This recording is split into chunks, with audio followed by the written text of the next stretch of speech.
Yes, you're coming on holiday with us. Yes, yes. All your personal needs will be dealt with. Yes, yeah. When we go to America, can we get married first, if you don't mind? Thank you. I've got a few. Ooh. This was the first major alarm bell for all Doctor Who fans in November 2023. I was on a live stream talking about the just shown Children in Need Khaled and Davros minisode. We were speculating on seeing Davros pre-Genesis of the Daleks, we guessed. Then one of the panelists said RTD had just said something explaining that this change was permanent. I scoffed. I think we all scoffed. When more in the thread echoed what had just been reported, we panicked. We became angry. We were in disbelief. No Doctor Who fan would ever, surely, retcon Davros. Yep, this was the moment only 10 months ago when we realised Russell T Davies might be taking a new radical slant on the show, one that would change what we see going forwards and wreck any enjoyment of classic Davros stories in retrospect when we watch them. The great healer was well and truly healed. He could walk. Not only was this erasing his disability, but it was rubbing salt in the wounds of the overwhelming majority of disabled Whovians by saying that associating disability with evil cannot ever be done. That he has been made more acceptable as an able-bodied character. How sick and insensitive was this misguided misstep by our virtuous showrunner? In one of our podcasts, we laid our cards on the table and sink plungers and shared our major concerns. I mean, just to get us started off, Sadako24 in the thread there, he's heard a rumour that it was Disney that forced RTD to change Davros, that they wouldn't allow Julian to play him in the chair because they said only disabled actors should be allowed to. It's a rumour.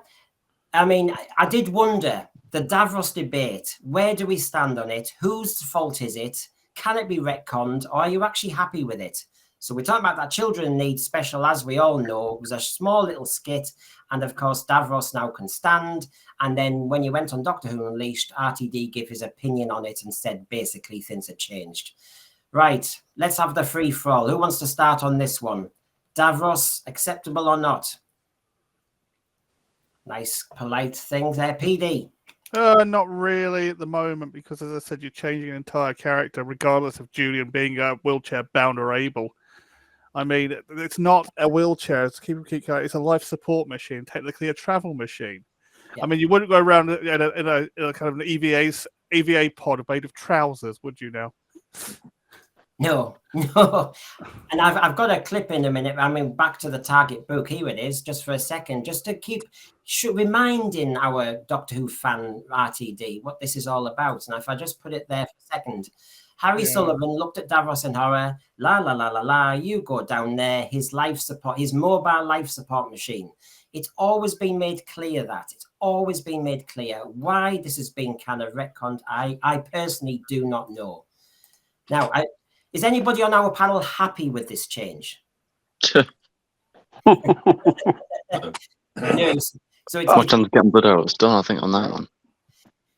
No. If it had purely been to show you Davros at a stage when he hadn't gone through the horrendous accident, and this was an earlier position, then fine.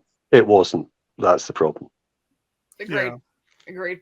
I have no problem with showing. I think it would be fascinating to show Davros before the Davros that we know, but the fact that it was done to make a statement, and as Russell T Davies said in the interview that went with it, that it was brought to his attention that Davros was a bad portrayal of a disabled character. And I think it's a misunderstanding of Davros. He wasn't evil because he was disabled. He was already in that process of becoming evil and was evil before his disability. Yeah, exactly. Cinnamon?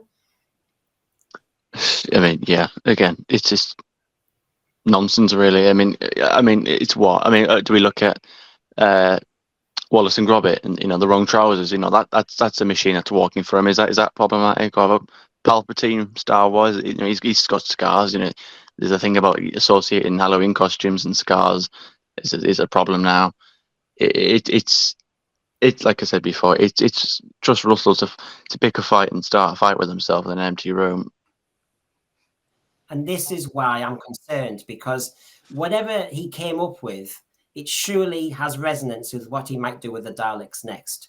So most of our panel, or should I say all of our panel, are not happy about what's happened to Davros. Does anybody see what he was trying to do? Does anyone accept, if you go online, people are saying things like, oh no, it's okay because this is Davros before, this is pre, there's that argument that's put out there. Well, that was what we thought, and then they were quickly shut that down, because that was my initial thoughts. I watched that special, and I generally enjoyed what the actual special was, because I naturally assumed, oh, this is just pre, wheelchair Davros, or wheelchair life support user. You trip yourself up saying these words, but like, everyone watched that, and I think most people would say, oh yeah, it's Davros before we met him. No, Russell made that very clear. It was Unleashed that was the problem. It was Unleashed that was where he came out and said what he said, and said how this is a new vision. This is how we see Davros now. This is 2023. I was watching Rabbi's stream, and he was speaking about the people who made Davros back in the day, and it was so how proud they were of the design, and just like how iconic.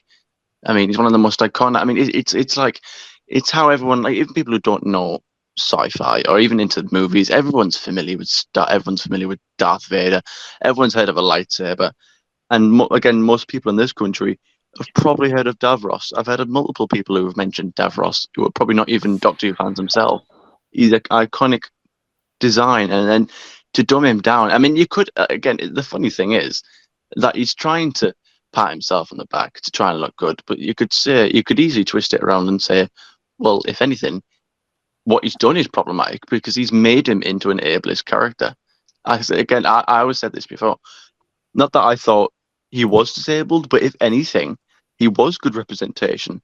The fact that he was, not able-bodied, and you could still create this super evil race of Daleks hell-bent on taking over the universe, that never stopped him.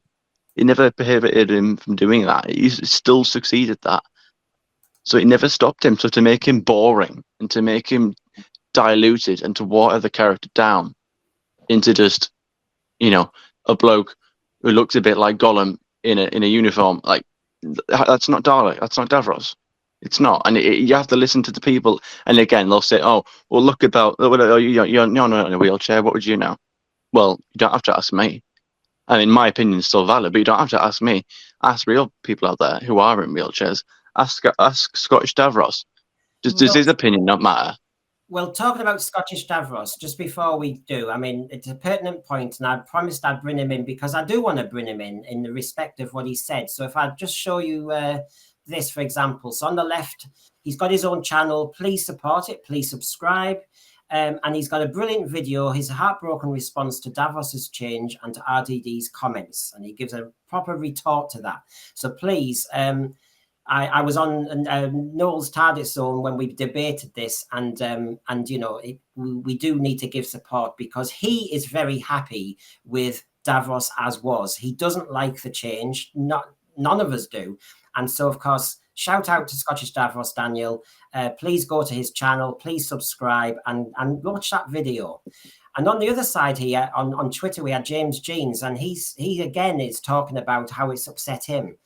To begin with, some people are saying this is just set before Davros was injured. This is not the case. RTD has confirmed that. Second paragraph. Now, moving on to my perspective as a disabled person who's been dependent on a wheelchair for over a decade. I really don't like it when able-bodied people make decisions like this for my benefit. I mean, it is patronizing, isn't it? Davros is an iconic character. Here's the dirty little secret, Russell. We of the wheelchair using persuasion aren't a monolith. We're also not idiots. We know that Davros isn't intended to represent the handicapped community as a whole. If you want to portray people with disabilities in a positive light in Doctor Who, go for it. And actually, we know that already. So yes, as you said, Cinnamon, this is not working regarding this big prime argument, is it? I never met one person who's ever had a problem with Davros like this. It was never ever spoken about. No one even looked at him like that. No one ever looks at a disabled person and thinks, oh yeah, he's a bit of a dodgy fella. It just doesn't happen. This so-called perceived stigma that is apparently thrown around. I mean, again, it's just seeing things that aren't there. It's looking for a problem. This was fine. I mean, if you're sitting there listening to certain YouTubers and taking their advice, and we all know who they are, then you're looking at the wrong people and you're getting at your information from the wrong people, because no one had a problem with this. It's just, frankly, I've got the screenshots, I've got the receipts. It's multiple people who weren't happy with this, and he didn't get the reaction that he thought he was getting. Again, it is like that. It is white knighting. It's Russell is an able-bodied person himself. Now I'm disabled, more of a mental disability of a different kind, but disabled.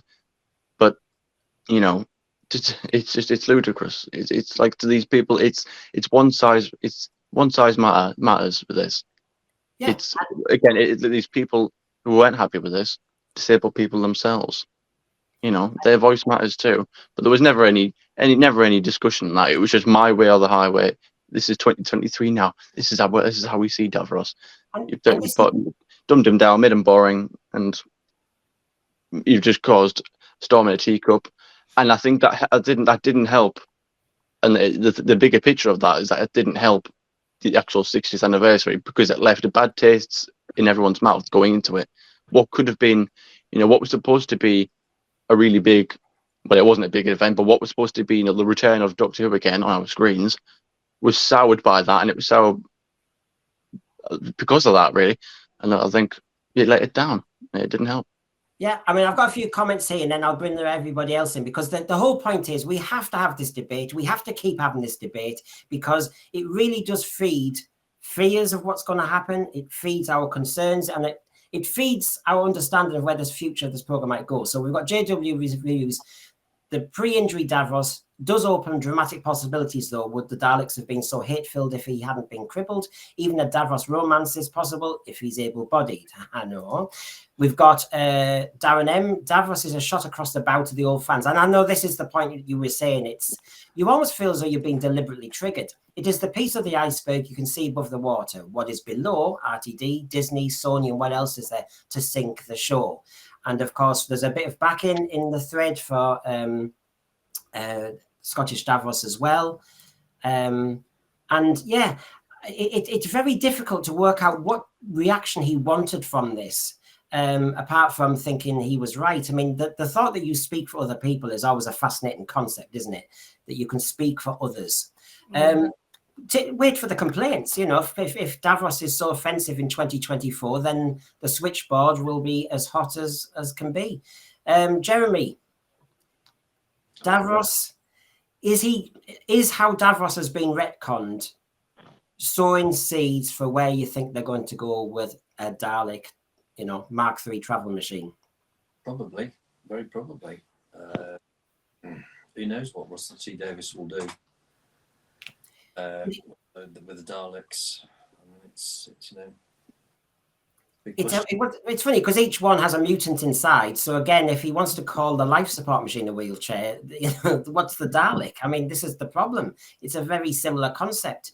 PD, I mean, how far should we be concerned about the Davros debacle and what it feeds into what happens next? Well, Davros built a Daleks kind of in thy own image, if you know what I mean. That's the whole point of them having the kind of built based on his Mark I life support machine and the Mark III travel machine. But it's like, you just can't go around retconning iconic characters. It's just a no-no, because then people won't recognize them anymore. Look, if it turns out that this new walking Davros, is just like an automaton or something, it's just like a kind of a puppet of Davros. Davros is hiding in a cupboard, kind of thing. Fine, but it's like we all thought he was like a Davros from a pre-injury Davros, but you just can't go forward with able Davros. It just doesn't. It's just not Davros. It's just a bloke.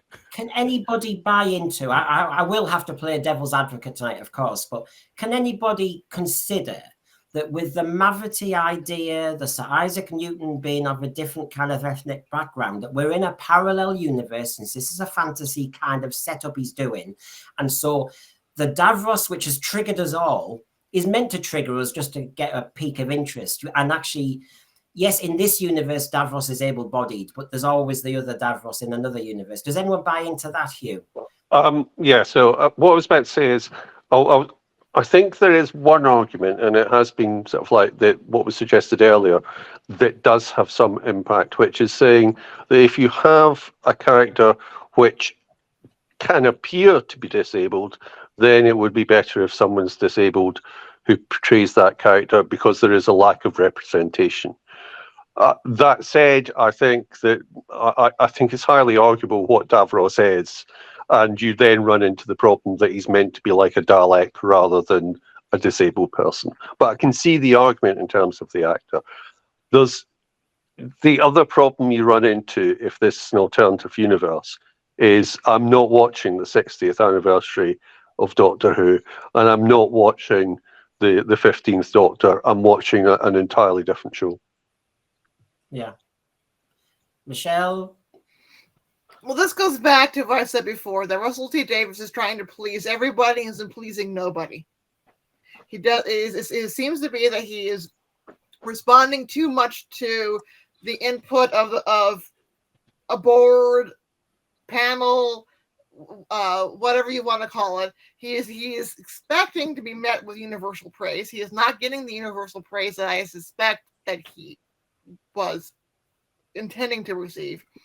And this leads into all sorts of trouble when you start retconning one character. So we retcon Davros because he can't be disabled. Well, what about the Daleks? Daleks are mutants. They used to be the Thulls. They're mutated people that are now in a life support system. How does that impact the Cybermen?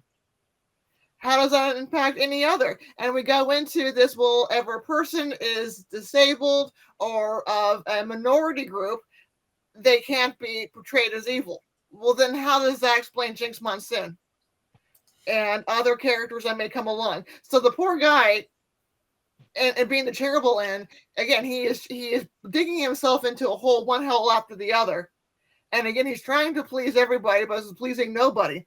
And I think it was fascinating that after Davros Gate, that is when the rumor came about the delay of the next season and the rumor about the re-editing of things being possibly re-edited. And I think that may have to do with the response of Davros. He expected to receive universal praise for this. He didn't get that, and there may be some panicking going on the other end that some of these changes will not be accepted.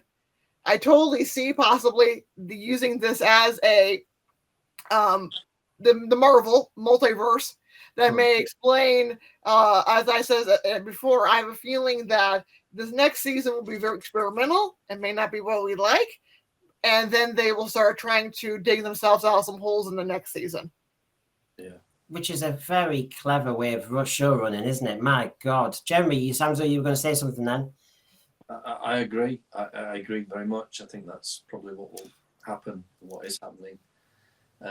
I think they should have just kept Davros the way Davros was and not tweaked it, not messed around with it. And you know how people love change for change's sake. You know, they want to prove they're having an impact by changing. We've all worked for managers like that, haven't we? They come in, they force loads of change to prove, I don't know, to justify their money. John there at the bottom, John Steed, are you able to speak to us? And then I'll ask Dalek John. How concerned are you about the Davros situation, about how it will kind of feed into how the Daleks, the Cybermen, etc., will be treated? Is this me now, or would you like? Have a go, because I think John's frozen. Go on, Dalek, Okay. John. Well, I mean, I must be honest. Someone brought up the point of Darth Vader, but then everyone went to the cinema to see Phantom Menace when Darth Vader was just a boy. It's extremely difficult to say I don't like this character because it's this and it's that. I remember coming out of the Judge Dredd film with Stallone. I didn't go with Stallone; he was in it. And all the people that were there said, it's not really Judge Dredd. It's not Judge Dredd at all. Nothing like the comics. And I thought, well, that's right. So it's nothing like the comics that you've read. And to push it further on, they'd say, well, it's nothing like the character that I know. But that's just that person's interpretation of that character. Is it supposed to be played like Clint Eastwood? Is it supposed to be played like Stallone? It's very, very difficult to say. Well, how I've read it in the comics, and I've been reading the comics for 7,000 years, and it's nothing like it. So it's extremely difficult to say the character that I've seen in the books and the comics and the TV show is nothing like that, because it's evolving. So I think it's, from one aspect, it's good that it's evolving. From another aspect, if you're just going to upset people, then they need to not do it. I suppose, Dalek John, the issue is it's straight after a very, very unfortunate, lousy period in Doctor Who history when the ratings are in the gutter. Yeah. Yeah, and it's also a thing. It's this isn't like a Doctor where you can say, oh, this Doctor's personality isn't how the Doctor that I know. This is the classic Davros look. This is what Davros is. It's not a perceived thing. This is what he looks like. This is how he's behaved, and you've completely ripped that. It's Davros in name only now. Yeah, well, basically. Now, just for a moment, folks, it's quite important, this.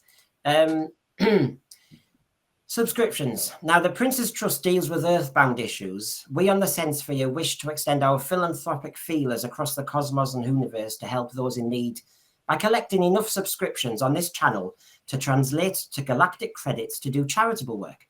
The tribe of Gum, who forgot their secret of Farrier, now have an outdoor gas heater. The Spyrodons have had their visibility as a species raised. Those unemployed, destitute Peladonian miners now have a decent meal and clothing.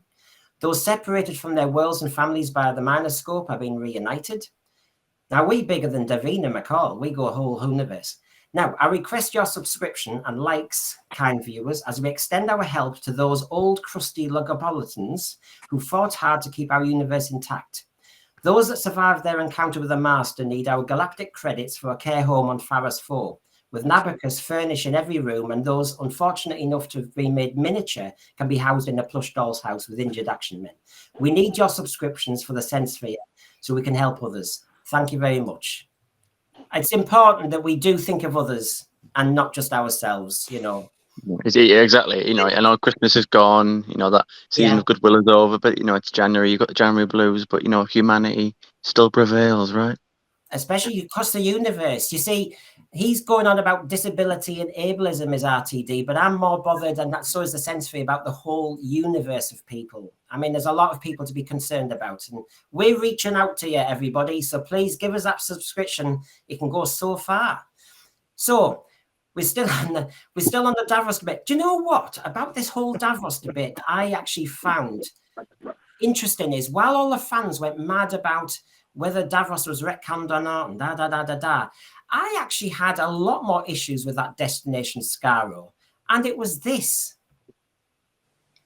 It was the fact, people seem to have given this an easy pass, that the TARDIS landed and that the Doctor's landing on Skaro actually completely changes the origins and evolution of the Daleks. He was the one who caused the change in its design. I mean, I'm not happy with this at all.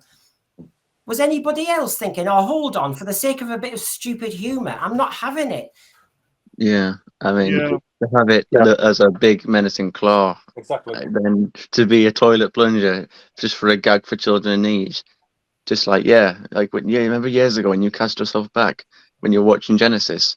And then, the next time you watched Genesis, then, retrospectively, why they've got that there. And it's like, I mean, it doesn't affect, it doesn't downright offend me as much as obviously the main topic, but yeah, it's a bit of.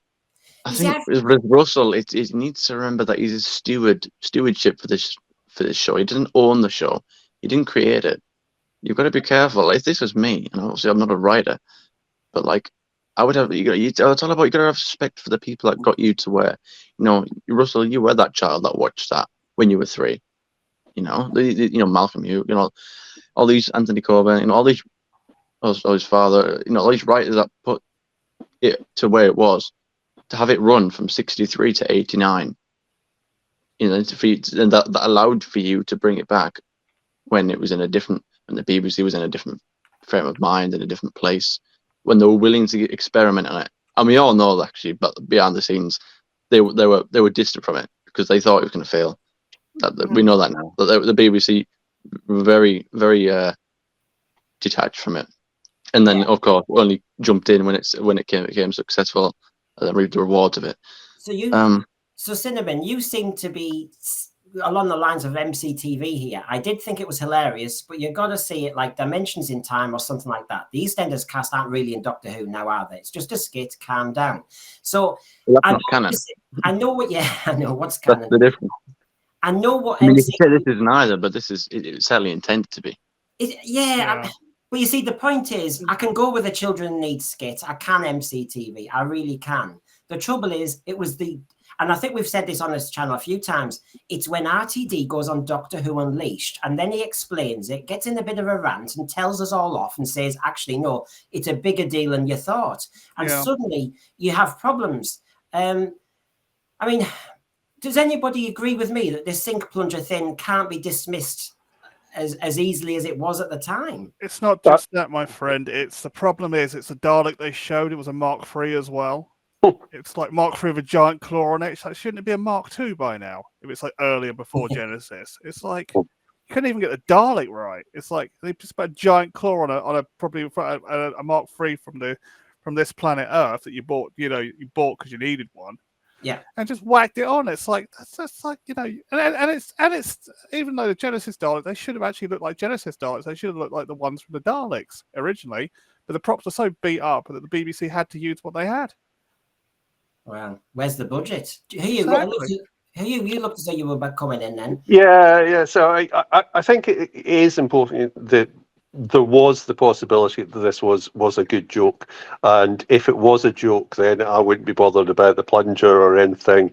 I think that making it serious, which Russell has, it just creates problems, because either you treat the children need thing as a complete joke or you don't, and what we've ended up with is creating something that becomes canon because it wasn't a complete joke, and therefore nothing else in it can be ignored. Yeah, I mean, just before we do move on to the Daleks' future exactly, I just want us to look at the transcript again of what RTD did say, just to see if anybody on the panel wants to kind of add and develop. So, we can evolve, we can start anew, we can become stronger. I think I've got things in backside first slightly, but he said the Davros creature has moved on, and there's a problem with the Davros of old in that he's a wheelchair user who's evil, and I had problems with that, of associating disability with evil, and Davros used to look like that, and he looks like this now, and we are absolutely standing by it. Now, it's funny because he has one pronoun, I had problems, and then it's we, and I have to say, as an English teacher, I detect the issue there. I detect that actually, as we've said in the panel, Disney, that questions were asked. He thought he was going to get away with a little skit with children need, and fine. Doctor Who supporting children need, I'm fine with that. They've done it for years. But I think as soon as they started to, produce it and start to pull it together, one or two people at the production table started to ask questions. And then, oops, we're in a bit of a pickle. That's how I feel, especially when I see that pronoun change. I had problems with it. He's covering for them, I suspect. And then later on he says, we. Okay, has anyone got any kind of final feedback or response to RTD's explanation? The other aspect to it is obviously in terms of Ruth Madeley appearing, we've then run into, having had Magical Negro and getting Magical Trans, we now have the Magical Disabled Wheelchair User. Yeah. So they've got sort of like guns in it and stuff like that. Just know it's the same patronising stuff that has happened for decades for women, for black people. It's just you make them the person who's good because you're too scared to treat them as a normal person. Anybody else on the feedback, Dalek John? And also, sorry, Dalek John, then Michelle. I apologise, Michelle. I didn't see your hand there. That's all right. Well, I think it's extremely difficult to criticise what we don't know, because we don't know exactly what they said to him. But I do think that a lot of it was Disneyfied. I do think that it possibly had a scoop of, we can't use this, so we'll say this instead. But no, I didn't agree with the whole thing. And when he said that, he just literally, well, physically, emotionally, and mentally, just opened all the floodgates for everyone to say, well, what you've said is the wrong thing. Michelle, sorry, because I... No problem. And also the other problem, the whole tone of the skit was off. One thing, okay, you can look at it, okay, it's just a funny thing for kids. They've done other weird things for children in need. But when this was being promoted, if I'm correct, was they were saying this is supposed to be a drama. There wasn't supposed to be any comedy in it. So this is 1 minute we're being serious and the next minute we're pulling out a plunger. So it shows that maybe this had more than one writer on it, more than maybe the test group. It didn't go well. So there was too many cooks on this broth. And then also, it was such a weird opening to the 60th with the Daleks not being in there. It would have been much more interesting, maybe seeing the Star Beast crashing down to Earth with the Roth warriors chasing after it. That would have been a much more perfect intro. Rose working in her workshop, maybe making a video online about her toys with the crash bang in the back, and next thing you see something moving is like, what's that? Leading into the mystery of the Star Beast. This was such an odd opening for a 60th anniversary trilogy that had no connection to the original, and it did nothing but to make fans angry over it. And it worked. It worked, absolutely. It worked in the wrong way. It worked completely in the wrong way. But as I've said on when I was on with Noel on Rtd'S Zone, as I've said on this channel, honestly, when you want to preach to me, just make sure you keep it watertight and consistent. Don't start. Amen to that. Yeah, don't be, lacking. I assume Shara's Jack, as we said, he's scarred. He's no longer allowed to come back. Anybody who's scarred can't come back. As I think Cinnamon was saying this, you basically, all your characters from the past can't be. And I think that's why RTD has decided so conveniently he's going to go down the fantasy route, because all we'll have is kind of beast-like, wolf-like creatures, so that's not problematic when we're talking about 2024 values. He can actually get away with it for a year or two. Except obviously with the beast-like, wolf-like community, who will step up and say, I don't agree with the way that this beast-like, wolf-like thing identifies as a wolf-beast thing. And it's not even like there's no logic to it either with Shara's Jack, because if you look at Shara's Jack, it's not, he's scarred for the sake of it. There's a whole explanation there with the whole mud bursts, on Androzani. There's a logic there. It wasn't just thrown in there for the sake of it. And he was warped before he got hurt. Harry's neck was warped before he got hurt. He was a vain, arrogant person that was doing unethical things, was basically, gun and drug running. So he was not a good person. And as well, that mask that he wears, that was actually a Christmas present from 4 Christmases before. And he was looking for a chance just to wear it kind of in public. And that's when it came up, really. Yeah, well, he obviously goes to the same shop as Davros original, because he has that kind of, that garb.